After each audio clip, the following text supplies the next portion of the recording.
salue nos chers internautes, partout là où vous êtes, dépend de l'heure que vous êtes, car c'est vous qui donnez les valeurs de cette émission, la voix de l'époux. Et voilà, aujourd'hui nous sommes là de retour, concernant toujours notre prédication sur les tabernacles des chiffres, avec l'homme de Dieu, le docteur Kadi Kadima. Merci Nabande Konoso, Oyobo Sabona, que la paix du Seigneur Jésus-Christ soit partage de vous, car vous ne serez jamais dessus, car c'est ici que le peuple de Dieu bénéficie de l'édification et aussi de la connaissance de la parole de Dieu. Mais on va toujours que nous allons continuer l'enseignement sur les tabernacles de chiffres. Voilà, aujourd'hui, nous sommes dans le volume 4. Dans le volume 4, le docteur Kadi va nous expliquer sur les chiffres 190 dans le tabernacle de chiffres. Chiffre 190, et que ça a donné dans le chiffre 190, nous avons Abraham, Isaac et aussi Jacob. Pourquoi dans le on a baronné sur la carte? Parce que et bon Dieu si m'a rebellé, parce que souverain sacrificateur a un écota uniforme en lettre saint, mais à côté na 10e jour à 7e mois. Or ce petit calcul des premiers mois jusqu'à la 10e jour à 7e mois et puis ça biso déjà 190 jours. Et merci na pesimbote bongo na moto na Nzambe, les prophètes de Dieu Jean-William Banzasui qui nous suivent depuis Afrique du Sud, l'obligité à campement, ils ont continué toujours. Et Mote Makasina, prophète de Dieu, aujourd'hui biso des pays d'Amérique, il s'appelle au nom de Mapinga. Merci Nabino Soboza pour s'abonner aussi, car c'est vous qui donnez les valeurs de cette émission. Et voilà, le lot na bon na régie, na sengi na ndeko na biso fils Malembe, a balancé biso na le yembo ya ndeko na biso bien mes fils, ou a yembi témoignage, et à bientôt, et aux heures déjà marché. Je crois que Rwanda, Paix République démocratique du Congo, bon, là, albumo na maboko ya kofungwa ba. Ndeko na biso régie, a balancé les biso avant que tout côté na biso sur les tabernacles de chiffres. Volume 4 avec le docteur Kadi Kadima.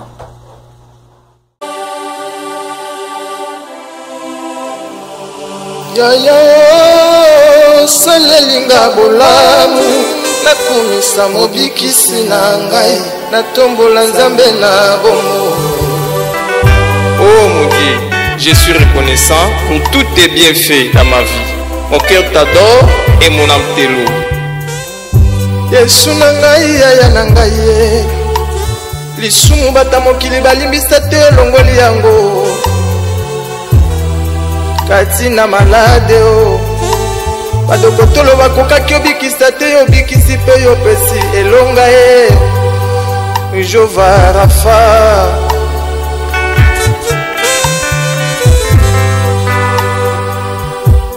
Na potopoto nazalaki yo sukolingo salinga ngolu na yo na yeba yo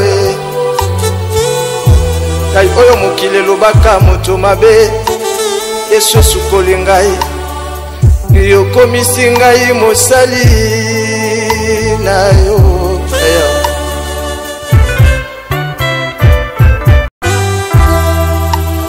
na milangwa nanga nakokaki okufa na accident na makaya na bela tibere nakufa kala zoka nazalaka pe na Yesu azalaki obatela ngai po ete ayebaki mokolo moko nakozala mosali na ye ngotika nalanda Yesu oyo apesaka lobiko nalanda lisiko na nga mokili ekosi ngai nazwa eloko te mokili bololo mokili moselue nalandi na nga Nzambe ya bomoi Yesu. Bolingo na Yesu kate pona bato bafungolaka mitema akoti afandi ya ngoma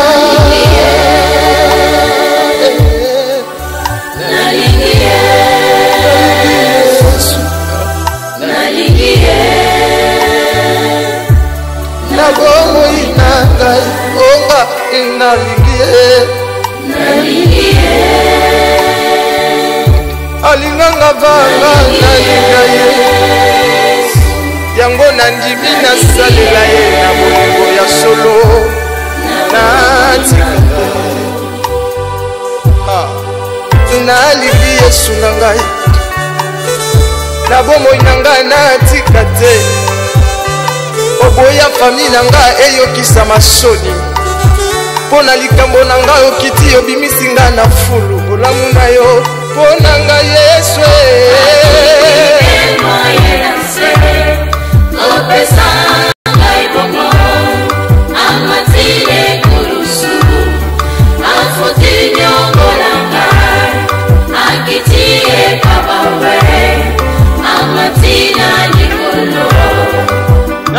nalamba yo lolenge nini Yesu, nangumbamela yo lolenge nini papa.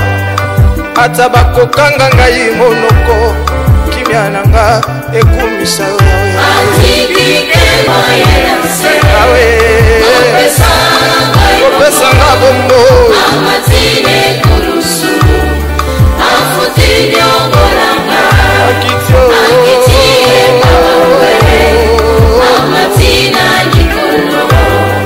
esengo nanga pona ndima yo, okomisanga kashe na yo epai na Nzambe Yesu.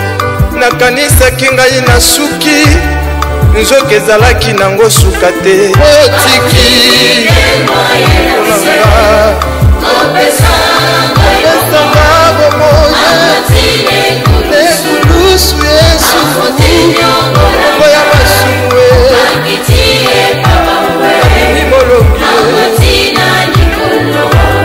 ebongo na maladi nani atalanga yo, nani amonanga na miso ya mawa. Soki te ye soki ta mpo na vi na ngai, lelo ngai nasuka wapi na kitiasa opesanga bombo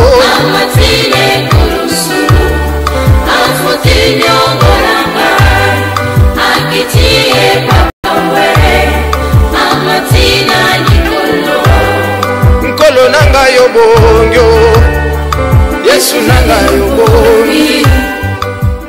On est avec Bongo le Mbo et qu'on a bis office et à bientôt et vous allez déjà marcher.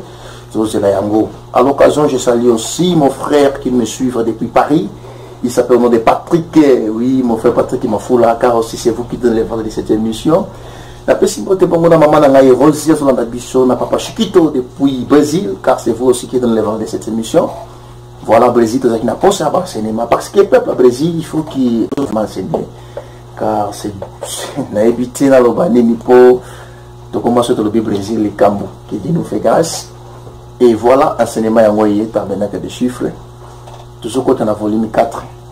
Toujours comme je le dis et je le répète, jeune prédicateur, ami, frère, pasteur, Zokaino la Biki Tsampanzi, parce que tout le enseignement à Bichot, il y a tabernacle de chiffres, toujours comme 4.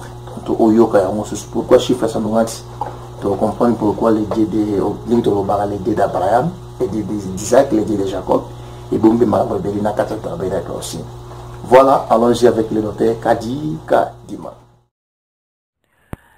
Merci beaucoup à tous les amis, surtout les amis qui sont les amoureux de la bonne parole, les gens qui aiment le Seigneur Jésus-Christ, qui croient à l'enlèvement de l'Église, qui croient aussi au pardon du péché, qui croient aussi à l'amour de Dieu, les gens qui acceptent de pouvoir donner leur vie au Seigneur et qui cherchent à mener une vie totalement de la sanctification, les gens qui s'efforcent à s'écarter du mal et qui marchent avec une vie de distinction par rapport peut-être aux autres, et les gens qui ne prennent pas la connaissance pour mobile des débats, mais les gens qui acceptent que la connaissance nous aide à épirer aussi notre vie, à pouvoir arranger notre marche sur ce voyage que nous sommes en train de faire. Alors je suis maintenant dans le tabernacle du chiffre volume 4, où je vais parler sur les nombres 190. Les nombres 190, vous allez encore me poser des questions, mais d'où ça vient? D'où est-ce que le professeur Kadi Kadima a tiré cela? J'aimerais vous dire, très cher bien-aimés dans le Seigneur, frères et sœurs, ce qu'on appelle la mathématique de Dieu a été toujours difficile aussi à comprendre.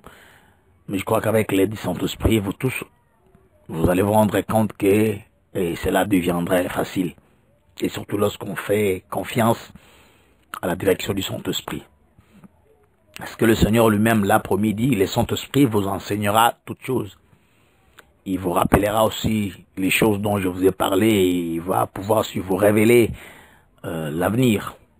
Et il prendra tout ce qui est à moi et vous annoncera les choses. Et surtout, il me glorifiera. Donc le Saint-Esprit n'est pas là pour pouvoir créer une fausse doctrine, mais le Saint-Esprit est là toujours pour pouvoir glorifier et élever le Christ. Nous devons faire très attention à toute révélation, à toute doctrine qui n'élève pas le Seigneur, qui fait abaisser le Seigneur, qui fait détourner la vraie doctrine au vrai chemin, mais alors que le Saint-Esprit est là pour recadrer les choses, parce que c'est lui la grande promesse de l'Église au temps de la fin. La raison pour laquelle il dit que le Saint-Esprit vous conduira dans toute la vérité. Nous devons faire confiance au Saint-Esprit, même s'il y a un point doctrinal et un point de révélation qui nous semble difficile.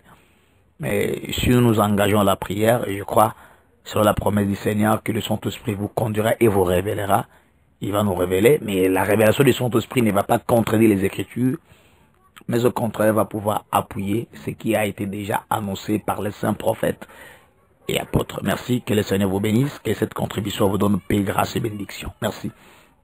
Alors, où est-ce que je tirais l'enseignement sur le chiffre 190? Parce que je suis arrivé au tabernacle des chiffres volume 4, où je parlais sur les nombres 190. Je vous avais parlé concernant la bonne terre, sur Matthieu, chapitre 13, le verset 8e. Et je m'en vais vous lire cette écriture-là, où le maître a dit, un grain a produit 100, 60, 30. Matthieu chapitre 13, le verset 8e. Une autre partie tomba dans la bonne terre, où elle donna des fruits. Un grain 100, un grain, un autre 60, un autre 30. C'est ce que le Seigneur a dit dans Matthieu chapitre 13, le verset 8e, qu'un grain a produit 100, 60 et 30. C'est par ces écritures que nous allons sortir les nombres 190. Donc, les nombres 190, ça vient à partir de 100, 60 et 30. C'est-à-dire, lorsqu'on prend 100, on prend 60, on prend 30, ça nous donne un seul nombre qui est 190. Donc, 100 plus 60 plus 30 égale 190. Mais il y a certaines personnes qui vont pouvoir me poser la question, pasteur, est-ce que vous avez eu l'idée de faire l'addition? Pourquoi vous n'avez pas fait la multiplication, la division ou la soustraction? J'aimerais vous dire que par interprétation, je crois que vous en avez déjà, je vous avais donné ce volume-là, volume 2 du tabernacle de Chiffre, volume 2, où je parlais sur 100, 60 et 30. Maintenant, dans volume 4, je complète 100, 60 et 30 dans le nombre 190. C'est-à-dire quoi? Abraham, Isaac et Jacob. C'est ça la signification que je vous avais donnée concernant 100, 60 et 30. Je vous avais dit ceci. Dans le quatrième terrain où le sémère a donné sa sémence, la sémence a germé. Mais dans le premier terrain, il avait perdu sa semence parce que c'était le long du chemin. Dans le deuxième terrain, qui est l'endroit pierré, il avait perdu sa sémence. Dans le troisième terrain, qui est l'endroit épiné, il avait aussi perdu sa sémence.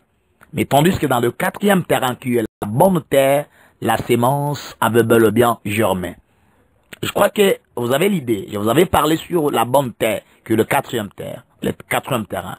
Je vous ai parlé que la bonne terre, c'est le pays des Canaan. Parce que dans la Bible, il n'y a aucun lieu, il n'y a aucune partie des terres dont Dieu a dit que c'est la bonne terre, si ce n'est que le pays des Canaan. Parce qu'il a dit dans Exode, chapitre 3, les versets 7, 8 et 9, je vais vous faire entrer dans un bon et vaste pays.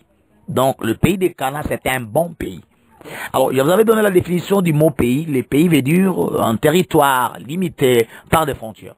Donc, si Canaan est un bon pays, on peut dire que Canaan est un bon territoire. Parce que pays, ça vient du mot territoire. Donc, parce que pays est un territoire limité par des frontières. Donc, Canaan, si c'est un bon pays, donc Canaan, c'est un bon territoire. Dans les mots territoire, nous avions fait sortir les mots terre. Donc, on ne peut pas parler du territoire s'il n'y a pas les mots terre, parce que territoire vient du mot terre. Donc, on peut dire que Canaan est une bonne terre ou un bon territoire, un bon pays.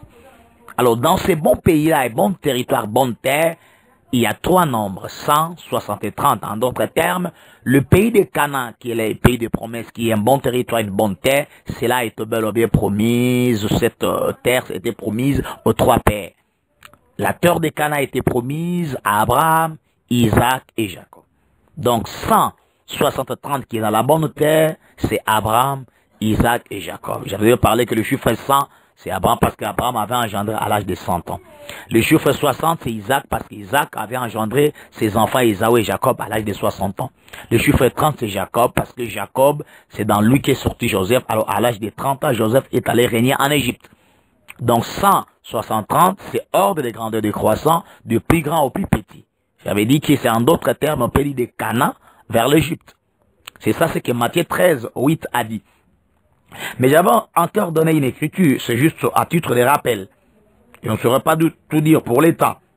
J'avais dit aussi selon Marc, chapitre 4, le verset 20, tu dis, Marc 4:20, d'autres reçoivent les semences de la bonne terre. Ce sont ceux qui entendent la parole, la reçoivent et portent des fruits. 30, 60 et 100 pour un. Marc 4:20 renverse. Au lieu de dire, comme Matthieu 13:8 avait dit, au lieu de dire 100, 60, 30, Marc dit 30, 60 et 100. Donc Marc parle du plus grand, du plus petit au plus grand.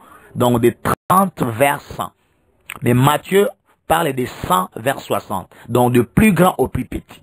Donc tous ont donné les ordres de grandeur. C'est-à-dire Matthieu passe les ordres de grandeur décroissant. Du plus grand au plus petit. Donc de 100 vers 30.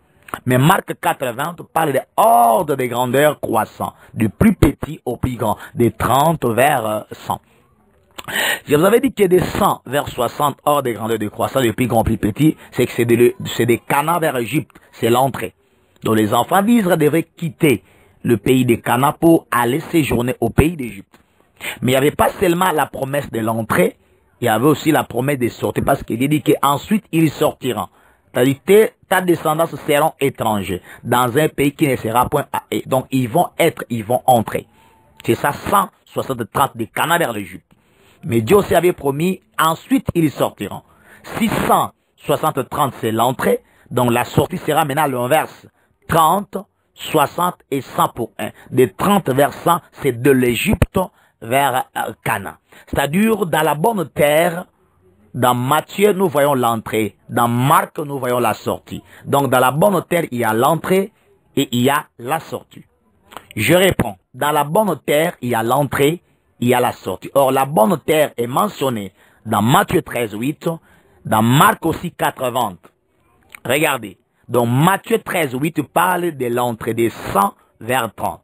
Donc, il devrait quitter Égypte et Cana pour séjourner en Égypte.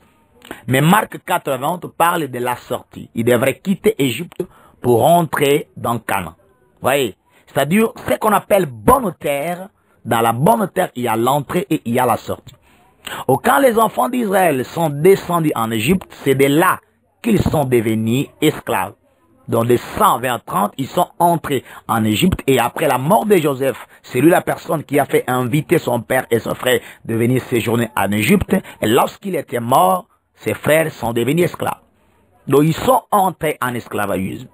Mais il y avait aussi une promesse de la sortie. Selon Genèse 15, verset 13-14, il dit, ils seront étrangers, on les opprimera, c'est qu'ils deviendront esclaves. Ensuite, ils sortiront. Donc Dieu avait promis qu'il y aura la sortie. Alors la sortie, c'est Marc 4:20, l'inverse, 30, 60, 100, de plus petit au plus grand, dont les enfants, la descendance, rentrent dans la promesse de Père qui est le pays des Canaan. Donc dans la bonne terre, il y a la promesse de l'entrée et de la sortie. Qui ont été entrés, c'est les enfants d'Israël. En entrant en Égypte, ils sont devenus esclaves. Mais tout en devenant esclaves, il y avait aussi une promesse de la sortie. Donc ils ne devraient pas demeurer longtemps, tout au long de leur vie, ou bien toute une éternité en esclavagisme. Mais il y a une promesse, ils devraient maintenant rentrer, donc sortir de l'esclavagisme. Voilà la raison pour laquelle nous disons que dans la bonne terre, qui est 100, 60 et 30, ou l'inverse, qui est 30, 60, 100, il y a la promesse de l'entrée et la promesse de la sortie. C'est-à-dire, tout un enfant de Dieu devra savoir, s'il entre en esclavagisme, il y a une autre promesse qui est la promesse de la sortie. C'est-à-dire, Dieu ne peut pas nous abandonner dans l'esclavagisme, qui est le péché, selon Jean chapitre 8. Il dit, celui qui se livre au péché est esclave du péché. Donc, tout enfant de Dieu devra savoir, s'il mène une mauvaise vie, c'est comme s'il a quitté 100 et il est venu vers 30. Donc, il a quitté Canaan, il est venu en Égypte. Mais vous devrez savoir que Dieu ne peut pas nous abandonner dans cette même mauvaise vie. Il devrait faire en sorte que nous puissions quitter ce péché-là, quitter cette vie-là pour rentrer à la promesse, à la vie de sanctification. Mais je ne suis pas là-bas. Mais écoutez, 160-30, j'avais dit que c'est Abraham Isaac et Jacob. J'avais dit que ces trois nombres ici forment les sacerdoces. Comment est-ce que ça forme les sacerdoces? Parce que Abraham c'est 100, Isaac c'est 60, Jacob c'est 30. Mais écoutez, Abraham il était sacrificateur, Isaac c'est le sacrifice, Jacob c'est l'autel. Parce que lorsque Dieu dit à Abraham, donne-moi ton fils, ton unique, selon Genèse 22 verset 1d, donc Abraham devrait être sacrificateur, lorsqu'il devait prendre Isaac et l'amener sur le bois comme le sacrifice, donc Isaac était devenu bel et bien le sacrifice. Parce que celui qui prend le sacrifice pour l'offrir à l'Éternel, la personne là devient un sacrificateur, selon Hébreux, chapitre 5, verset 1, 2, 3. Il dit, tout sacrificateur établi parmi des hommes, il est établi en fait de présenter des sacrifices et des offrandes à l'Éternel. Du fait qu'Abraham devrait prendre Isaac et le présenter à l'Éternel comme un sacrifice, dans ce moment-là, Isaac était sacrifice et Abraham est le sacrificateur. Mais Jacob, c'est l'autel. L'autel comment? Parce que l'autel en Israël était bel et bien composé de 12 pierres. Selon Exode 24, le verset 4, selon aussi 1 Roi, chapitre 18, verset 30 à 33. Moïse bâtit un autel au pied de la montagne et dressa 12 pierres selon les 12 fils de Jacob. C'est ça, Exode 24, verset 4. Élie bâtit un autel et dressa 12 pierres. C'est ça, 1 Roi 18, 30 à 33. Donc, lorsqu'on voit l'autel, on voit 12 tribus. Alors, les enfants d'Israël se bel et bien Jacob. Parce que Israël vient du nom de leur père. Parce que Jacob dit a changé son nom en Israël. Lorsqu'on dit les enfants d'Israël, on peut dire les enfants de Jacob. Parce que Jacob était devenu bel et bien Israël. Donc, lorsqu'on a les trois pères ici, Abraham, Isaac et Jacob, en d'autres termes, on a les trois fonctions du sacerdoce. Donc, Abraham, c'est le sacrificateur. Isaac, c'est le sacrifice, et Jacob, c'est l'autel. Ça forme une seule phrase, le sacerdoce. Abraham, Isaac et Jacob, on peut dire sacrificateur, sacrifice et l'autel. Alors, toutes ces trois fonctions, on ne peut que le voir dans les tabernacles. Parce que c'était dans le tabernacle qu'il y avait le sacerdoce. Maintenant, écoutez-moi. Je dis 160-30, c'est Abraham, Isaac et Jacob. Ça forme, ça nous donne un autre nombre qui est 190. Mais j'avais dit tout au début que vous allez me poser des questions. Comment est-ce que 160 et 30 est devenu 190? Je fais l'addition. Pourquoi? Parce que là où il y a un sacrificateur, on doit voir aussi les sacrifices. Et s'il n'y a pas l'autel, le sacrificateur ne peut pas donner son sacrifice. Donc 100 est lié à 60, 60 aussi est lié à 30. On ne peut pas dissocier ces nombres ici. On ne peut pas séparer 100 avec 60. On ne peut pas aussi séparer 60 avec 30. Donc ils sont unis. Donc, lorsqu'il y a un sacrificateur qui est Abraham, c'est 100. Lorsqu'il y a un sacrifice qui est Isaac, c'est 60. Lorsqu'il y a un autel qui est 30, c'est Jacob. Cela est lié, ça forme une seule phrase. Sacrificateur, sacrifice et l'autel. On ne peut pas dissocier au cabolingoté. Parce que si on a seulement un sacrificateur, mais qu'il manque l'autel, il n'a pas de valeur. Si on a un sacrificateur, mais il manque le sacrifice, il n'a pas de valeur. Si on a un sacrifice, mais il n'y a pas quelqu'un qui peut le sacrifier, il n'y a pas de valeur. Si on a un sacrifice, mais il n'y a pas l'autel pour poser ce sacrifice, il n'y a pas de valeur. Mais si on a un autel, mais il n'y a pas un sacrificateur, l'autel n'a pas de sens. Si on a un autel, mais il n'y a pas les sacrifices pour mettre dessus, l'autel n'a pas de valeur. Donc les trois fonctions sont unies, sont un. Donc 100, 60, 30 sont unis, on ne peut pas les dissocier. Donc on doit prendre 100, 60 et 30, ça forme 190. Donc, on doit prendre des sacrificateurs, sacrifice et l'autel. Ça forme une seule phrase, le sacerdoce. Donc, le sacerdoce, c'est ça 190. Oui, parce que, écoutez, je n'ai pas fait la soustraction. Pourquoi? Parce que dans le quatrième terrain, c'est là où la sémence a été bel et bien manifestée. Je relis cette écriture de Matthieu, chapitre 13, pour vous aider encore à la compréhension. Écoutez, Matthieu 13, verset 8. Une autre partie tomba dans la bonne. Donc, dans la bonne, une seule terre. Mais qui était la bonne? Dans une seule terre, qui est la bonne terre, elle donna du fruit. Un grain 100. Donc, un grain a donné 100. Donc, ces grains-là se multipliaient. Il y avait seulement un seul grain, mais un seul grain est devenu 100. Une autre 60. Donc, le grain-là a produit encore 60. Un autre grain aussi a produit 30. Mais si je vous pose la question, dans le quatrième terrain qui est la bonne terre, nous avons combien de grains dans la bonne terre? Parce que verset 8, il dit, une autre partie tomba dans la bosse, une partie qui est tombée dans la bonne terre, elle a donné le fruit. Le fruit là combien? 100, 60 et 30. Mais si maintenant on vous pose la question, combien de semences le grain a manifesté dans la bonne terre? Je vais dire que j'ai 3. j'ai 100, j'ai 60, j'ai 30 ans. Et si maintenant je fais la sommation, les calculs, le quatrième terrain qui est la bonne terre a combien de grains? Je vais dire que le quatrième terrain qui est la bonne terre a 190 grains. Oui, c'est ça, c'est scripturaire. Ce n'est pas de la philosophie. C'est-à-dire, Abraham ne peut pas être séparé d'Isaac. Isaac aussi ne peut pas être séparé d'Abraham. C'est-à-dire, les trois pères ne forment qu'un. Voilà la raison pour laquelle dans Exode chapitre 3, les versets 13, 14 et 15, Moïse dit, si les enfants d'Israël me demandent qui t'envoie vers nous, Dieu dit que tu leur diras, celui qui s'appelle Dieu d'Abraham, d'Isaac et de Jacob m'envoie vers vous. Mais on ne peut pas les séparer. Dieu ne peut pas dire que je suis le Dieu d'Abraham et d'Isaac. Maintenant, où est Jacob? S'il dit que je suis le Dieu de Jacob et d'Isaac, où est maintenant Abraham? Ça forme une seule phrase. Je suis le Dieu d'Abraham, d'Isaac et de Jacob. On peut changer la phrase. Je suis le Dieu de sacrificateur, sacrifice et l'autel. Parce que Abraham, c'est le sacrificateur. Isaac, c'est le sacrifice. Jacob, c'est l'autel. Lorsqu'on a ces trois fonctions, cela démontre qu'il y a la présence de Dieu parmi nous. Lorsqu'un sacrificateur se respecte, le sacrifice aussi est respecté. L'autel aussi est respecté. Cela démontre que Dieu est au milieu de nous. C'est ça, 190. Lorsqu'on a 190, c'est la présence de Dieu. Lorsqu'on a 190, il y a le pardon du péché. Lorsqu'on a 190, c'est le grain qui a manifesté sa sémence dans la bonne terre et non dans la mauvaise terre. Oui. Donc c'est de là que viennent 190. Donc lorsque nous disons 190, c'est que nous avons pris Abraham qui est 100. Nous avons pris Isaac qui est 60, nous avons pris Jacob qui est 30, ça forme un seul nombre qu'on appelle 190. Or, dans 190, il y a trois nombres inclus dedans. Donc, dans 190, il y a le nombre 100, il y a le nombre 60, il y a aussi le nombre 30. Donc, Dieu parle tantôt d'une manière ou d'une autre. Par exemple, je vais prendre un livre d'Apocalypse. Lorsqu'on dit que la bête va pouvoir travailler 42 mois. L'autre part, on dit, il va travailler 3 ans et demi. L'autre côté, on dit, un temps de temps et la moitié de temps. On peut changer de langage, mais ça ne donne qu'un seul résultat. 42 mois égale 3 ans et demi. 3 ans et demi égale 42 mois. 42 mois égale un temps de temps et la moitié d'un temps. 3 ans et demi égale aussi un temps de temps et la moitié d'un temps. C'est toujours la même chose. Et quand je dis 190, donc 190, c'est aussi 100, 60 et 30. Ou en d'autres termes, dans 190, il y a 100, il y a 60, il y a 30.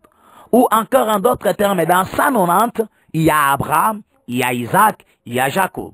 Voilà. C'est-à-dire, le 190 vient à partir de trois nombres, qui est le nombre 100, le nombre 60 et le nombre 30. Je crois que vous avez compris. Mais je vais maintenant ramener ces nombres ici dans le tabernacle. Parce que je vous avais parlé dans le volume D que 100, 60 et 30 forment aussi le tabernacle. Parce que le lieu 100 et le lieu très saint étaient entourés de 100 bases d'argent. C'est ça, Abraham. Mais tandis que le parvis du tabernacle est bel et bien entouré de 60 bases de rang. C'est ça, Isaac. Tandis que l'autel était composé de chiffres 30. Parce que la dimension de l'autel, selon Exode 27, verset 1, 2, 3, la longueur de l'autel était 5 coudées.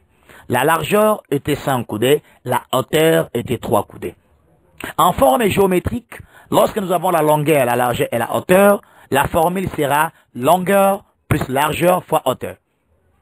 Dans la forme géométrique, lorsque nous avons la longueur, la largeur et la hauteur, la formule sera longueur plus largeur fois hauteur. Du fait que la longueur de l'autel c'est 5 coudées, la largeur c'est 5 coudées, l'hauteur c'est 3 coudées, donc 5 plus 5 fois 3. Longueur plus largeur fois hauteur. 5 coudées plus 5 coudées égale 10 coudées fois 3 coudées de hauteur égale 30. Donc le 30 est sorti dans l'autel. C'est-à-dire le tabernacle est formé de 3 nombres. Le nombre 100, le nombre 60 et 30. Je peux changer. Le tabernacle est formé de 3 pères. Abraham, Isaac et Jacob. Je peux changer le langage que le tabernacle est formé de 3 fonctions. Sacrificateur, sacrifice et l'autel. C'est ce qui forme le tabernacle. Parce que dans le tabernacle, si on enlève le sacrificateur, ce serait sans valeur. Il n'y aura pas un serviteur pour travailler, pour entrer dedans et offrir les sacrifices. Si on enlève l'autel, il n'y a pas de sens. Où est-ce qu'on va offrir les sacrifices? Il n'y aura pas de sens. Si on enlève aussi les sacrifices, où est-ce qu'on va donner à Dieu quelque chose? L'autel sera vide. Donc les 3 fonctions sont unies. Les 3 pères sont unis. Voilà la raison pour laquelle il dit « Je suis le Dieu d'Abraham, d'Isaac et de Jacob ». On peut changer la phrase. « Je suis le Dieu des 100, des 60 et des 30 ». Donc, c'est de là que naissent les nombres 190. Mais en d'autres termes, nous voulons encore donner le sens et un autre sens du nombre 190. Parce que dans les 190, il y a 3. Donc, les 3 paires ne font qu'un. Vous voyez? Donc, les 3 nombres ne deviennent qu'un seul nombre. Donc, 100, 60 et 30 deviennent qu'un seul nombre. C'est ce nombre 190. À titre d'exemple, par exemple, je vais prendre le livre de Malachie. Je prends le livre de Malachie. Malachie chapitre 4. Je prends ici le verset 6. Là, on parle sur un ministère, après l'avènement de l'église, le ministère d'Élie. Il dit, il ramènera le cœur de père à leurs enfants, et le cœur des enfants à leurs pères, de peur que je ne vienne frapper les pays d'interdit. Réalisons le verset 6e là. Allez, analysons les phrases qui sont là. Le verbe et la conjugaison. Il, c'est les singuliers. Il le ramènera. Qui ramènera Élie? Parce que c'est Élie qui ramène. Maintenant, écoutez. Il ramènera le cœur des pères. Le cœur, c'est au singulier. Mais le père, c'est au pluriel. Posez-vous des questions. Plusieurs pères peuvent-ils avoir un seul cœur? Il ira. Balobit na lingala ako ramener mitema ya batata ipana bana. Te balobit na lingala. Il ramènera motema ya batata motema. C'est que 3 pères ont un seul cœur. Donc il ramènera le cœur de père. C'est qu'en d'autres termes, il prendra la foi, la croyance d'Abraham, d'Isaac et de Jacob. En fait, que cela aussi devienne croyance d'Israël.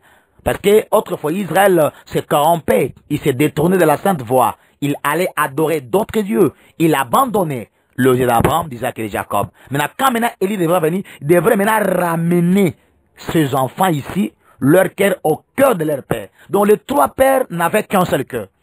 Un seul cœur, c'est ça 190. Mais les 3 pères, c'est ça 160-30. Donc 160-30, c'est comme 3 pères. Abraham, Isaac et Jacob. Mais 160-30 forment un cœur, forment un. Quand ça forme un, c'est ça 190. Vous voyez? Parce que c'est quand Élie ramènera, il passe toujours à Abraham. Maintenant, écoutez, non, pour croire à ça, je prends ici un roi, par exemple. Un roi 18. J'arrive dans un roi 18. Écoutez. Quand Élie maintenant faisait la prière. Verset 36. Un roi 18 et 36. Au moment de la présentation de l'offrande, Élie le prophète s'avança et dit, Dieu d'Abraham, Dieu d'Isaac et d'Israël. Regardez, il a cité 3 pères.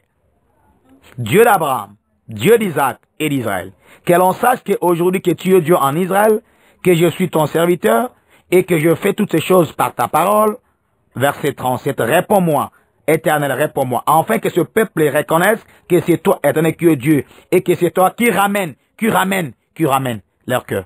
Il y a les mots qui ramènent. Voilà, Malachie 4 dit Élie, ou bien il ramènera. Qui ramènera? C'est Dieu qui ramène dans Élie.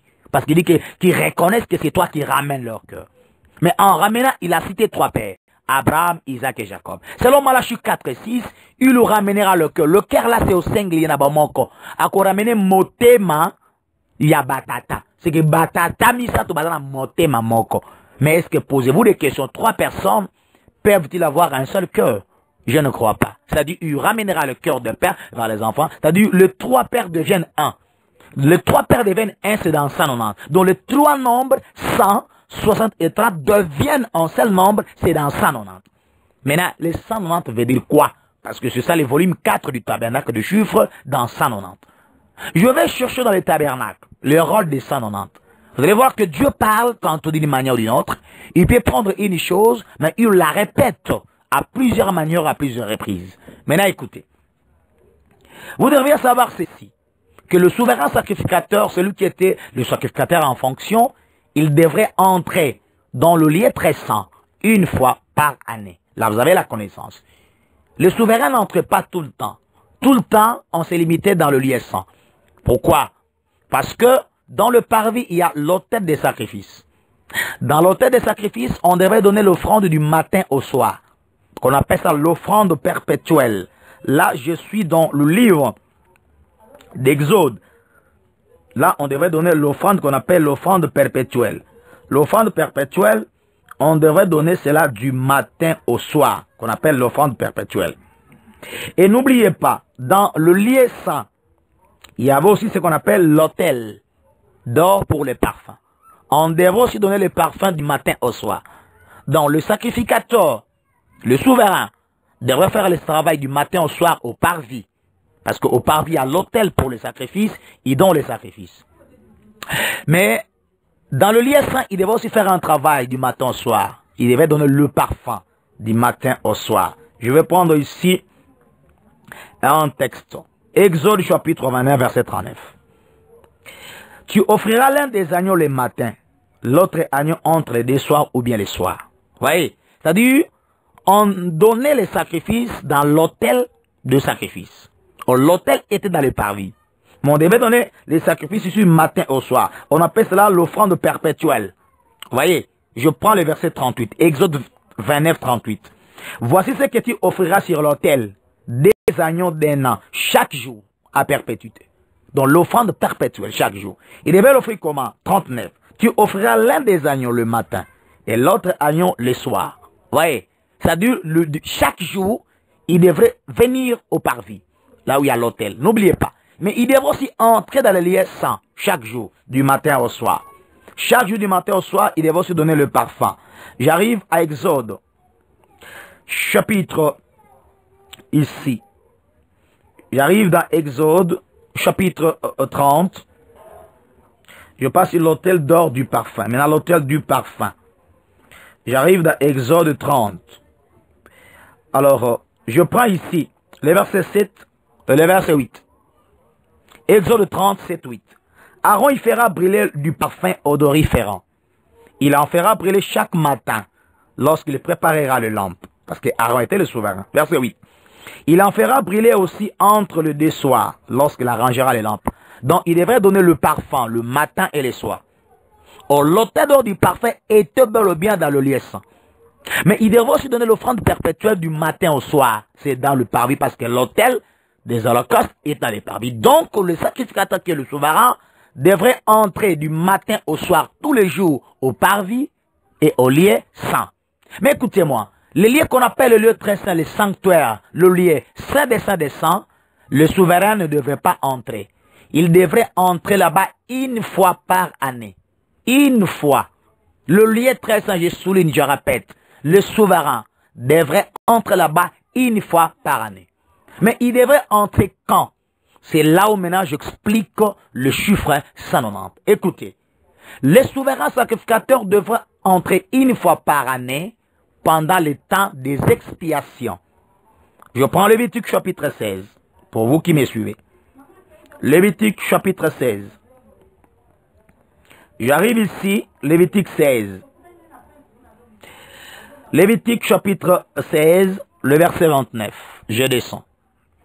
C'est ici pour vous une loi perpétuelle. Quelle est cette loi perpétuelle? Au 7e mois, le 10e jour du mois, soulignez, 7e mois, 10e jour du mois, vous humilierez vos âmes. Vous ne ferez aucun ouvrage, ni l'indigène, ni l'étranger qui séjourne au milieu de vous. Car en ce jour, on fera pour vous l'expiation, afin de vous purifier. Vous serez purifiés de tous vos péchés devant l'Éternel. Ce sera pour vous un sabbat, un jour de repos. Et vous humilierez vos âmes, c'est une loi perpétuelle. L'expiation sera faite par les sacrificateurs qui a reçu l'onction, dont le souverain, qui était consacré pour succéder à son père dans les sacerdoces. Il se revêtira des vêtements de lin et des vêtements sacrés. Il fera l'expiation pour les sanctuaires de sainteté. Il fera l'expiation pour la tente d'assignation et pour l'autel. Il fera l'expiation pour les sacrificateurs pour tout le peuple de l'assemblée. Attention le verset 34 maintenant de Lévitique 16. Ce sera pour vous une loi perpétuelle. Il se fera une fois chaque année l'expiation pour les enfants d'Israël à cause de leurs péchés. On fit ce que l'Éternel avait ordonné.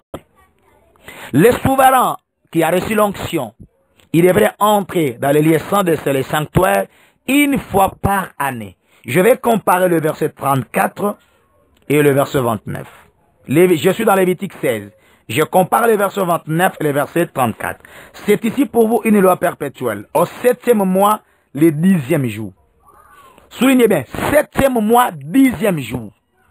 Vous humilierez vos âmes, vous ne ferez aucun ouvrage, ni l'indigène, ni l'étranger qui séjourne au milieu de vous. Je prends maintenant le verset 34.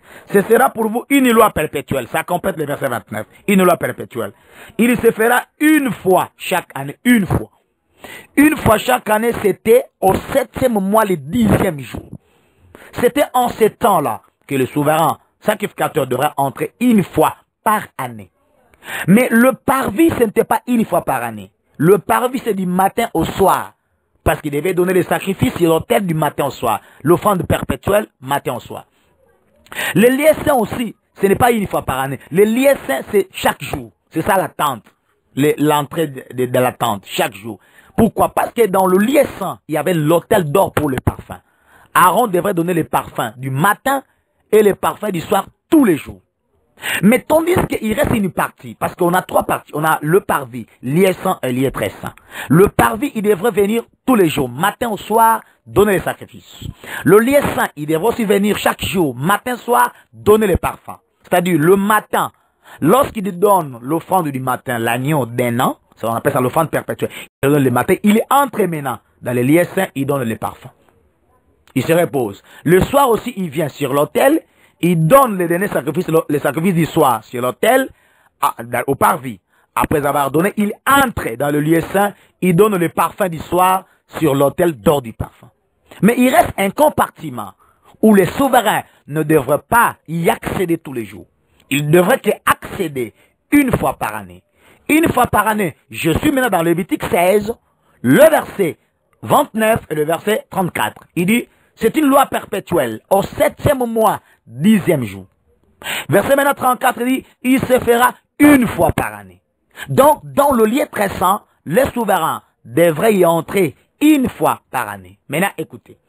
Lorsque nous sommes au début du mois, au début de l'année, au mois de Nissan, 14e jour du mois de Nissan, que l'agneau sera immolé. On appelle ça la Pâque.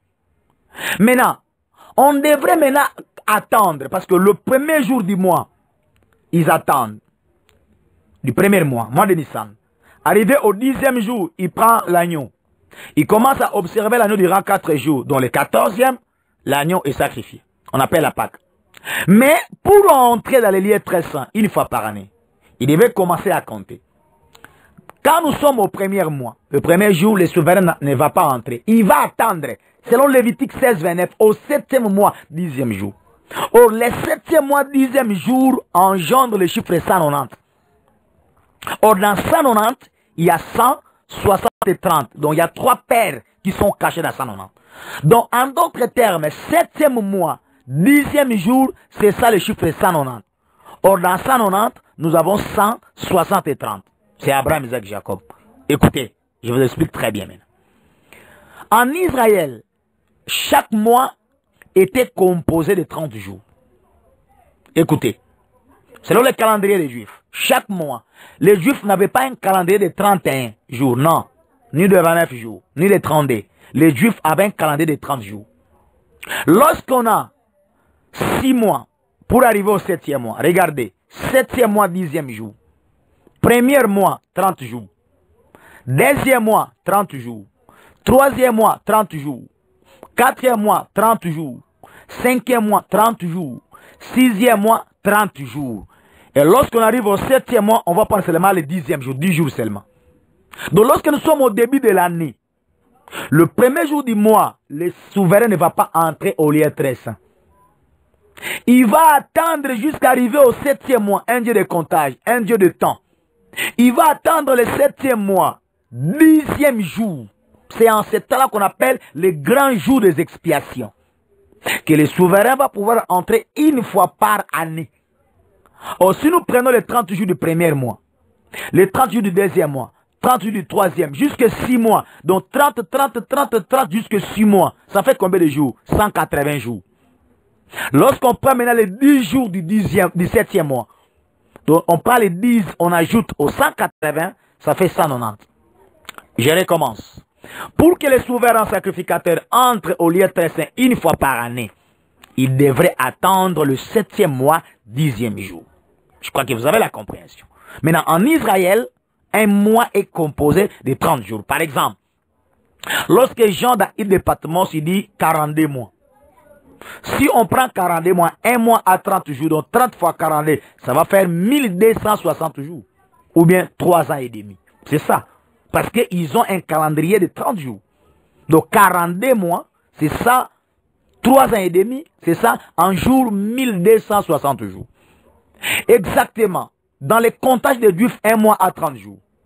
Du fait que le souverain devra attendre le 7e mois, 10e jour, pour entrer dans les lieux très saints, c'est-à-dire 1er mois 30 jours, 2e mois 30, 3e mois 30, 4e mois 30, 5e mois 30, 6e mois 30. Donc 6 fois 30 jours, ça fait 180 jours. On arrive maintenant au 7e mois, 10e jour.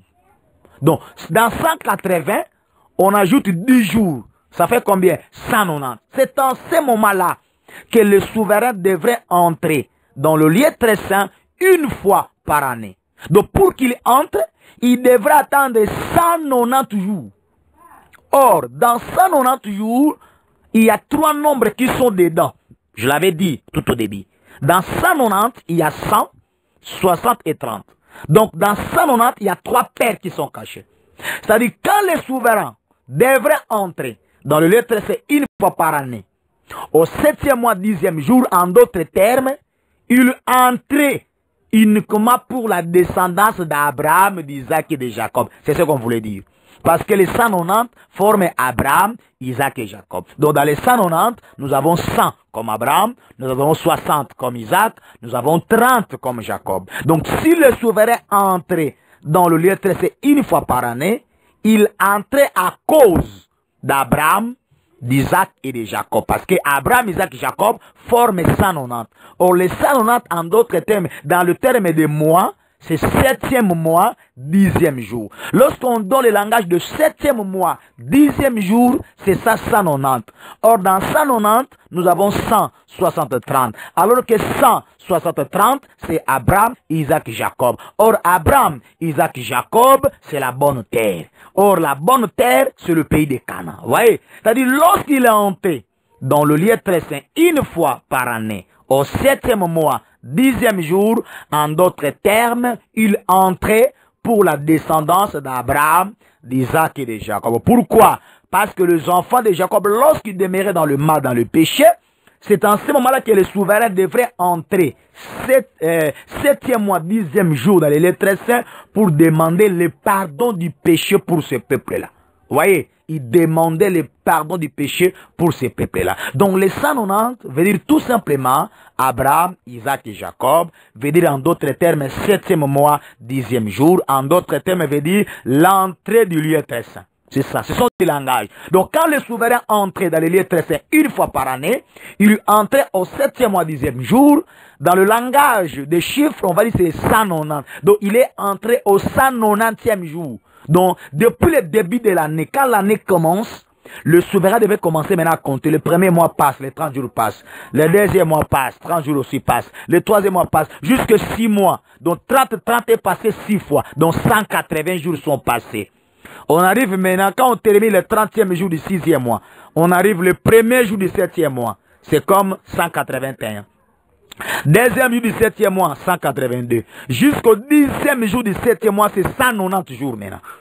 Vous voyez? Donc, 6 mois fois 30 jours, c'est 180. Et plus 10 jours du 7e mois, ça fait 190. Or, les 190 viennent à partir de 3 nombres. Nombre 100, 60 et 30. Alors que les nombres 100, 60 et 30, c'est Abraham, Isaac et Jacob. Voilà. C'est-à-dire, quand les souverains entraient, il entrait uniquement pour la descendance d'Abraham. Vous avez compris que le 7e mois, c'est ça sur le langage de 190 jours. C'est ça sur le langage d'entrer dans le lieu très saint. Maintenant écoutez, pourquoi les souverains devraient-ils entrer dans le lieu très saint 7e mois, 10e jour? Écoutez, je vous ai dit tout au début que lorsqu'on a 100, 60, 30, c'est l'entrée. Lorsqu'on a 30, 60 et 100, c'est la sortie. Donc de 100 vers 30, c'est l'entrée. Mais de 30 vers 100, c'est la sortie. Donc, dans la bonne terre, il y a l'entrée, il y a la sortie. Quand quelqu'un entre dans l'esclavagisme, il devrait aussi sortir. Parce que tous les enfants d'Abraham ont cette promesse-là. S'ils entrent en esclavagisme, ils savent qu'il y a une autre promesse de la sortie. Ils devraient sortir en esclavagisme. Écoutez-moi très bien, je m'explique. En Israël, il y avait une loi qu'on appelle la loi de jubilé. Une loi où on devrait rendre libre tout celui qui était devenu esclave. tout celui qui était allé en esclavagisme. Parce que, en fait, les enfants d'Abraham, sa descendance, même s'ils devaient-ils aller en esclavagisme, il y avait une autre promesse qui dit, Dieu dit que je me souviendrai de vous et je vais vous faire retourner dans votre pays. C'est-à-dire, ils ont quitté leur pays, ils sont allés en esclavagisme, mais il y avait une autre promesse que Dieu disait que je vais vous ramener dans. C'est ça le mot ramener. Alors que 100, 60 et 30, ils ont quitté Canaan et ils sont venus en Égypte comme étrangers. Mais alors que 30, 60, 100, ils devraient quitter le pays de l'esclavagisme pour rentrer dans leur propre pays, dans leur bonne terre qui est Canaan. C'est-à-dire, les 190 là, c'est le 7e mois, 10e jour. Or, pour qu'on puisse publier le jubilé, attention, même si on arrivait au 50e année, le souverain sacrificateur, au premier mois, ne peut pas sonner la trompette pour publier la liberté ou le jubilé. Au 2e mois, il ne peut pas aussi le faire. Au 3e mois, il ne peut pas aussi le faire. Au 4e mois, il ne peut pas aussi le faire. Au 5e mois, bien qu'on est arrivé au 50e année, mais au premier mois, il ne peut pas sonner ni 2e, ni 3e, ni 4e, ni 5e, ni 6e. Attention. Du fait que ces peuples sont allés en esclavagisme, ils sont devenus esclaves. Alors il y a une autre promesse que ce peuple devrait rentrer dans leur propre propriété, dans leur propre patrie. Mais le souverain sacrificateur, même si on arrive par exemple, comme nous sommes arrivés au 2018, on ne peut pas sonner. Mais on devrait attendre au 7e mois. Donc le 2018 est déjà compris par exemple dans notre calendrier au mois de janvier. Il ne peut pas sonner, il attend. Mois de février passe, mois de mars passe, mois d'avril passe, jusqu'au 7e mois. Donc bien qu'ils sont arrivés au 7e mois, les souverains sacrificateurs ne peuvent pas publier la liberté dans tous les pays. La 50e année. Mais ils devraient attendre un temps. Quel a été ce temps-là? Sans pourtant raisonner. J'arrive ici. Lévitique chapitre 25. Lévitique chapitre 25. Je prends ici le verset. Le verset ici, 9. Jusqu'au verset 13. Lévitique 25, verset 9 jusqu'au verset 13. C'est ça pour ta raison. Je lis. Le 10e jour du 7e mois. Oh, attention, attention. Or, le 10e jour du 7e mois, nous venons de lire tout à l'heure, c'était un temps où les souverains sacrificateurs devraient entrer dans les lettres une fois par année. Alors que 10e jour du 7e mois, ça nous donnait 190 jours. Or, dans 190, il y a les chiffres 100, 60 et 30. Allons-y, continuons. Lévitique 25, 9 à 13. Le 10e jour du 7e mois, tu feras retentir les sons éclatants de la trompette. Le jour des expiations. Ok, parce que le 10e jour du 7e mois, selon Lévitique 23, verset 29 à 34, c'était le jour des expiations. Mais alors qu'en ce même temps-là, que les souverains sacrificateurs devraient sonner la trompette éclatant, le jour des expiations, vous sonnerez de la trompette dans tous les pays. Pourquoi ils devraient sonner la trompette le 10e jour du 7e mois? Verset maintenant 10 nous confirme. Vous sanctifierez la 50e année. Attention. Vous publierez la liberté dans tous les pays et de tous ses habitants. Ce sera pour vous le jubilé. Chacun de vous retournera dans sa propriété. Attention, attention, retournera. C'est-à-dire, ils étaient partis en esclavagisme. C'est comme si 160 et 30, ils ont quitté Canaan, ils sont venus en Égypte. Mais au 50e année, on devrait sonner la trompette. Mais pas n'importe quel jour, ni n'importe quel mois, mais au 7e mois, 10e jour. Or, en ce temps-là, que le souverain sacrificateur entrait dans le lieu très saint une fois par année. Regardez. C'est-à-dire, bien qu'on arrive au 50e année, mais on devrait attendre le 7e mois, 10e jour. Or, attendre le 7e mois, 10e jour, on va arriver au 190. Parce que le premier jour du premier mois de l'année, on ne sonne pas. On commence à compter, on attend, jusqu'au 7e mois, jusqu'au 10e jour du 7e mois, ça nous donne 190 jours. Or, dans 190, nous avons 160-30. Alors que 160-30, c'est Abraham, Isaac, Jacob. Bon, c'est en ce même temps-là aussi que le jubilé a été proclamé. Il dit, chacun de vous retournera en bon. C'est-à-dire, dans 190, il y a une promesse d'entrée et une promesse de sortie. Regardez, ils sont entrés comment? C'est ça Matthieu 13, 8. Un grain a produit 160-30. Donc, ils ont quitté Canaan pour venir en Égypte. Vous voyez? c'est-à-dire de 100 vers 30, c'est de Canaan vers l'Égypte. Je crois que j'en avais déjà parlé au volume 2. Maintenant, Marc 4,20 renverse les choses. Il parle un grain a produit 4, a produit 30 plutôt, 60 et 100 pour 1. C'est-à-dire de 30 vers 100, ordre de grandeur croissait de plus petit au plus grand. Il quitte l'Égypte, le pays de l'esclavagisme, il retourne dans leur propre propriété. Regardez, c'est-à-dire, quand le souverain sacrificateur entrait une fois par année, au 7e mois, le 10e jour, c'est-à-dire qu'il entrait pour pouvoir publier la liberté pour le peuple. Pourquoi? Parce que le 10e jour du 7e mois, c'était le grand jour des expiations. Pourquoi les expiations? Parce que c'est en ce temps-là que le souverain sacrificateur devrait demander le pardon pour le peuple. Au moins 10e jour du 7e mois. Or, c'est en ce même temps-là, on devrait aussi sonner le jubilé, la liberté dans tous les pays. En bon, c'est-à-dire, en d'autres termes, la descendance d'Abraham n'est pas un peuple esclave, mais c'est un peuple libre, parce que la liberté aussi a été publiée au 7e mois, 10e jour. Alors que le 7e mois, 10e jour, c'est en ce temps-là que le souverain devrait entrer dans les lieux tressés pour demander le pardon du péché pour ce peuple. Ah, c'est-à-dire le péché est lié à la liberté. Regardez. Mais on voit aussi le jubilé 50e année. Attention, maintenant je prends Christ. Je prends Christ. Allons-y. Jean chapitre 8. Jean chapitre 8. Jean chapitre 8. Je vais prendre Jean chapitre 8. J'arrive au verset 32 jusqu'au verset 36. Je vais d'abord lire. Vous connaîtrez la vérité vous en franchira. Qui est la vérité? C'est lui-même Jésus. Parce qu'il dit que je suis le chemin, la vérité et la vie. Verset 33. Il lui répondit, nous sommes la postérité d'Abraham. Et nous ne fûmes jamais esclaves de personne. Comment dit-il que vous deviendrez libres? Oui, parce que les enfants d'Abraham ne sont pas les esclaves. Ce sont un peuple libre. Donc il y a le mot liberté dedans. Pourquoi ils sont libres? Parce que quand bien même ils peuvent entrer en esclavagisme, il y a une autre promesse de la sortie. Alors la promesse d'entrée c'est 100, 60, 30, Matthieu 13, 8. Mais une seconde promesse de la sortie, Marc 4, 20, 30, 60, 100. Donc il quitte et il retourne. C'est-à-dire, bana nzabe baye bakata bakote na boumbo alisumu, suka bakolunga na péché bakozonga na héritage.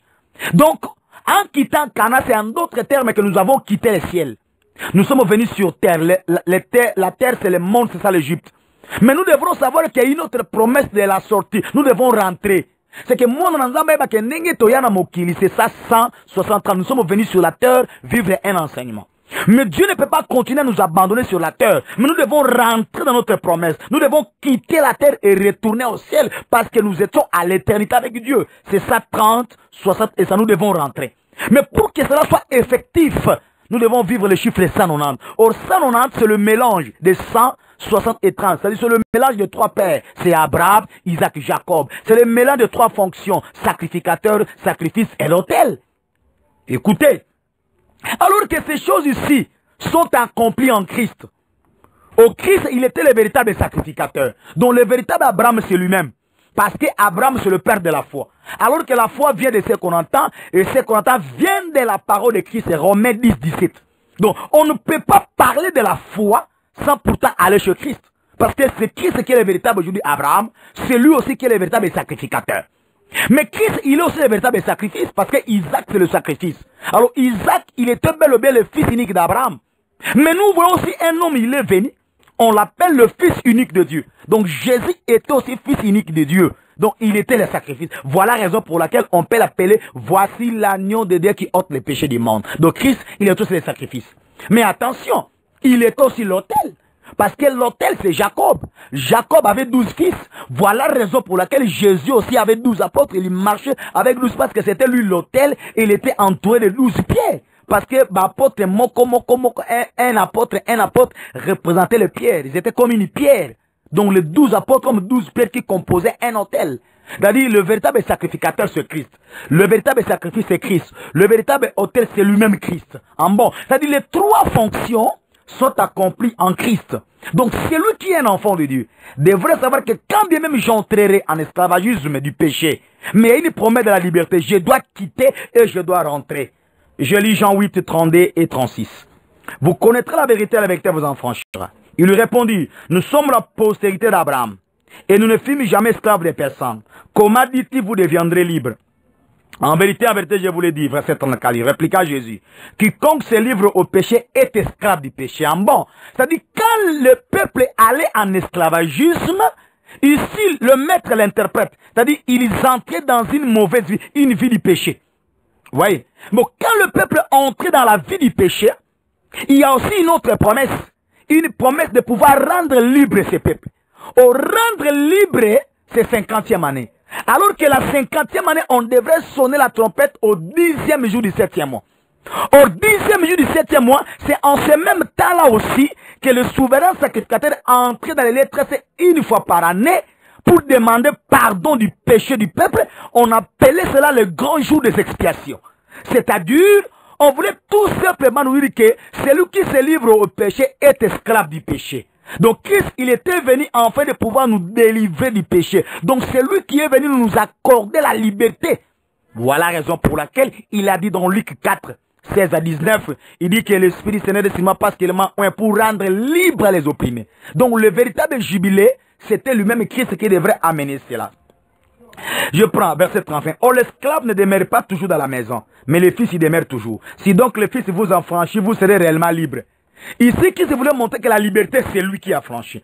Alors, mais en Israël, il savait que pour publier la liberté, quand bien même on peut arriver au 50e année, on devrait attendre 10e jour, 7e mois. Au 10e jour, 7e mois, on devrait demander le pardon pour le péché de ces peuples. C'est ça, Lévitique 16, 29 à 34. 10e jour du 7e mois, on devait publier la liberté pour ces peuples. C'est ça, Lévitique 25, 8 à 13. En bon, c'est-à-dire ils étaient en esclavagisme, on devait rendre le peuple qui était esclave libre. Tout ça, ça se faisait au 7e mois, 10e jour. Mais pour demander aussi leur pardon, on ne peut pas parler le pardon du péché s'il n'y a pas les péchés qui sont commis. C'est-à-dire, on devrait aussi accorder le pardon à ce peuple, on devrait aussi attendre le 7e mois, 10e jour. C'est-à-dire, dans le 7e mois, 10e jour, nous voyons des réalités. Nous voyons la réalité où les sacrificateurs entrent dans les lettres une fois par année pour demander le pardon du péché de ces peuples. 7e mois, 10e jour, nous voyons aussi la trompette du jubilé est sonnée afin de pouvoir publier la liberté. En bon, voilà la raison pour laquelle Christ dit, si quelqu'un se livre au péché est esclave. Mais le Fils vous affranchit. Donc, si on croit au Christ, le péché est ôté. Si on croit au Christ, vous devenez maintenant libre. Voyez?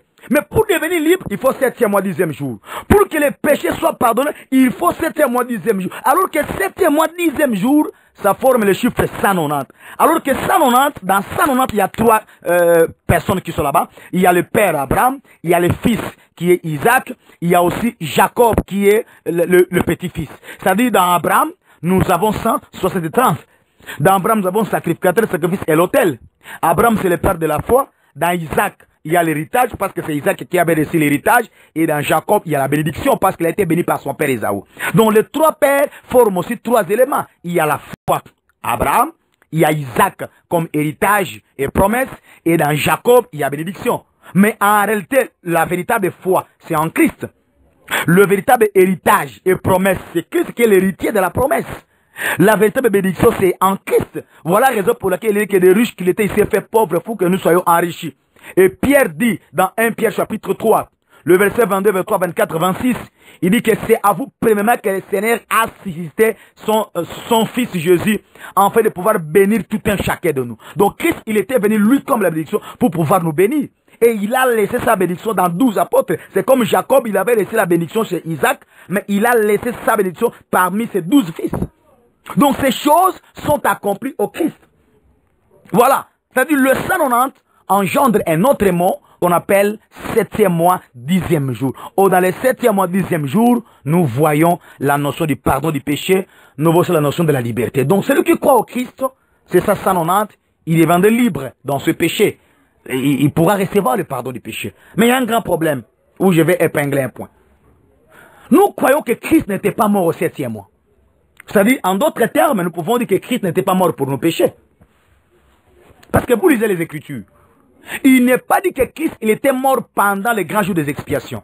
Parce que le grand jour des expiations se faisait au 7e mois. Mais alors que Christ il était mort au 1er mois, au mois de Nissan, pendant la Pâque, la fête des pains sans levain. Mais Christ n'était pas mort au 7e mois. Mais quand nous lisons les Écritures, la Pâque où Christ était mort, la Pâque n'était pas pour ôter les péchés.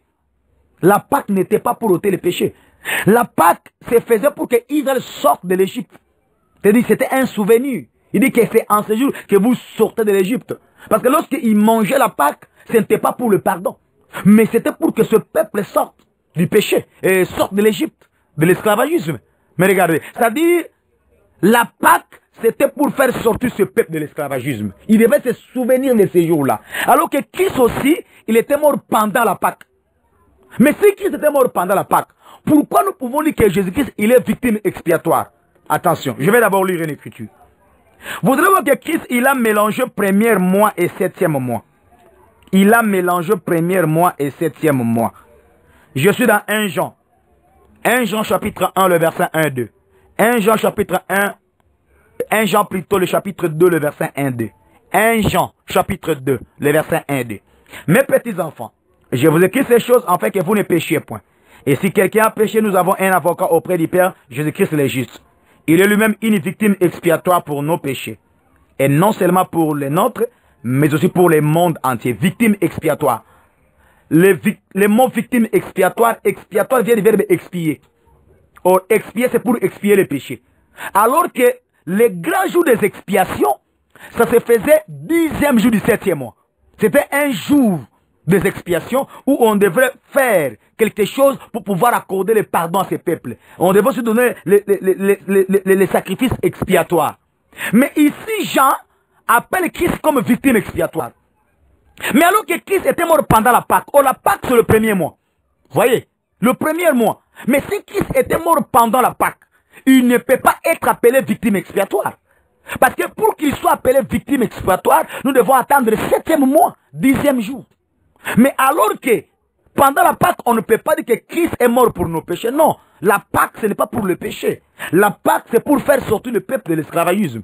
Mais pour le pardon du péché, Israël savait. Il avait la connaissance de la loi. Il devrait attendre le 10e jour et 7e mois. Mais si nous disons que Christ était mort pour nos péchés à la croix, c'est-à-dire, en mourant pendant la Pâque, il a fait jonction de 2 mois à la fois. C'est-à-dire, à la croix, il était au même moment, premier mois, et il était au même moment, 7e mois. Oui, parce que pendant la Pâque, le souverain sacrificateur, je dis et je souligne, je répète, il ne peut pas entrer dans le lieu très saint. Non, non. Pendant la Pâque, il ne peut pas entrer. Nous venons bel et bien de le lire dans Lévitique 16. Le souverain devrait entrer une fois par année, au 7e mois, dans le 10e jour. Au 7e mois, le 10e jour, nous donne les mots, les chiffres 190. Or, dans 190, il y a 100, 60 et 30. Mais écoutons, quand Christ, il a dit à la croix, tout est accompli. Les gens qui étaient à Jérusalem dans le temple, ils ont vu le voile du temple se déchirer du haut en bas. Quand le voile se déchira du haut en bas, en d'autres termes, il y a quelqu'un qui est entré dans le lieu très saint. Oui, parce que le voile qui se déchira du haut en bas, le voile c'est la séparation du lieu saint et du lieu très saint. Je m'en vais d'abord vous prendre cette écriture-là pour que ça ne paraisse pas comme du raisonnement. Je vais prendre ce texte-là. Je suis dans Exode. Écoutez, je suis dans Exode. Exode chapitre 26. Le verset 33. Exode 26, 33. Tu mettras le voile au-dessous des agrafes. Et c'est là, en dedans du voile, que tu feras entrer l'arche du témoignage. Le voile vous servira de séparation entre le lieu saint et le lieu très saint. Donc le voile était la séparation du lieu saint et du lieu très saint. Mais quand Christ cria, tout est accompli. Il a dit que le voile du temple se déchirera du haut en bas. C'est-à-dire, quand le voile se déchira, c'est-à-dire que le chemin du lieu très saint est ouvert. Mais si c'était pendant la Pâque. Alors, on ne peut pas entrer dans le lieu très saint si ce n'est qu'au 7e mois. Je lis Matthieu 27, verset 51. Et voici le voile du temple se déchira en deux, depuis le haut jusqu'en bas. La terre trembla et les rochers se fendirent. Je reprends les versets 50 et 51. Matthieu 27, 50, 51. Jésus poussa de nouveau un grand cri et rendit l'esprit, et voici le voile du temple se déchira. Mais ici, pendant qu'il mourait à la croix, c'était pendant la Pâque. Alors, pendant la Pâque, les souverains ne peuvent pas entrer dans les lieux très saints. Et on ne peut pas aussi dire que le peuple a reçu le pardon du péché. Non, on devra attendre le 7e mois. C'est au 7e mois que les souverains devraient entrer au lieu très saint. Mais qui, si pendant le premier mois, pendant la Pâque, 14e jour, on voit le voile se déchira. C'est-à-dire Christ, il est entré dans le lieu très saint. Oui, Paul le confirme. Là, je vais prendre une écriture. Hein? Paul le confirme. Paul le confirme. Dans le livre d'Hébreux. Je prends le livre d'Hébreux. Hébreux chapitre 9. Le verset 12. Hébreux 9, 12. Et il est entré une fois pour toutes dans les lieux très saints, non avec le sang des boucs et des veaux, mais avec son propre sang, ayant obtenu une rédemption éternelle. Il est entré une fois. Alors que pour entrer une fois, on ne peut pas entrer pendant la Pâque. Mais l'Écriture confirme qu'on entrait une fois pendant le 7e mois qui est 10e jour. Je prends ici Lévitique 16, verset 29. Je vais lire, écoutez. C'est ici pour vous une loi perpétuelle. Au 7e mois, le 10e jour. Au 7e ou 10e jour. Je saute maintenant le verset 34 de Lévitique 16. Ce sera pour vous une loi perpétuelle. Il se fera une fois chaque année. Mais Hébreux 9 confirme que Christ aussi, il est entré dans le lieu très saint une fois. Mais pendant qu'il mourait à la croix, ce n'était pas le 7e mois. Pendant qu'il mourait à la croix, c'était pendant la Pâque, alors que la Pâque, c'est au premier mois. Mais pour que le souverain entre dans le lieu très saint une fois par année, il devrait attendre le 10e jour du 7e mois. C'est-à-dire Christ à la croix, il a fait jonction. Il a fait le mélange de Pâques et le grand jour des expiations. Alors que Pâques, c'est au premier mois, mais le grand jour des expiations, c'est le 10e jour du 7e mois. C'est-à-dire, à la croix, il a mélangé le premier mois et le 7e mois. À la croix, il a mélangé des cérémonies. Il a mélangé la cérémonie de la Pâque et la cérémonie des grands jours des expiations où les souverains devaient demander le pardon du péché pour le peuple. Vous voyez? Donc Christ les a diminués. Au lieu d'attendre, parce que s'il devrait attendre pour accomplir la loi du 10e jour du 7e mois, c'est quand il était mort pendant la Pâque, il devait être ressuscité. Il reste encore avec les apôtres. Il attend, le 2e mois passe, 3e mois passe, 4e mois passe, 5e mois, 7e mois, il meurt encore. Le 10e jour, il meurt pour accomplir la loi des grands jours des expiations. Non! À la croix, il a fait ça une fois pour toutes. Donc il a diminué, il a scindé cela. Oui, c'est à la croix. Parce que les gens qui ont dit que le voile du temple se déchira du haut en bas, ce n'étaient pas les apôtres. Pour compléter le livre de Matthieu 27, ce n'étaient pas les apôtres qui ont dit ça. C'est-à-dire, quand Christ est là, qui est à la croix, c'était en dehors de Jérusalem. C'était en dehors. Mais il y avait les sacrificateurs qui faisaient le travail dans les temples. Ils ont vite compris que le voile se déchira du haut en bas. Ça qui est personne. Sans le secours d'aucune main. Alors, pendant ce temps-là que le voile se déchira, c'est en ce même temps-là que Christ à la croix criait tout est accompli. Donc, les gens qui pouvaient rendre le témoignage que nous avons vu le voile se déchira, ce n'étaient pas les apôtres. Parce que les apôtres n'avaient pas l'accès d'entrer dans les lieux saints du temple. Parce que le voile séparait les lieux saints et les lieux très saints. Donc, celui qui pouvait rendre témoignage de ça, il n'y a que celui qui était là, dans le temple. Mais il y a deux témoignages à la fois. Il y a un témoignage de la croix en dehors de la ville, à Golgotha. Il y a un autre témoignage dans la ville plutôt. Celui qui était dans la ville, au sein du temple, c'est lui qui a rendu témoignage. Donc, je pouvais dire, il y a parmi les sacrificateurs, ou parmi les lévites, un parmi eux qui a rendu ce témoignage, que nous avons vu à telle heure, au 9e heure, qui est 15 heures, le voile du temple se déchira. Ou les gens qui étaient aussi en dehors de la ville pouvaient rendre des témoignages qu'à telle heure, nous étions là-bas à Golgotha. Christ a poussé un grand cri et il y rendit l'âme.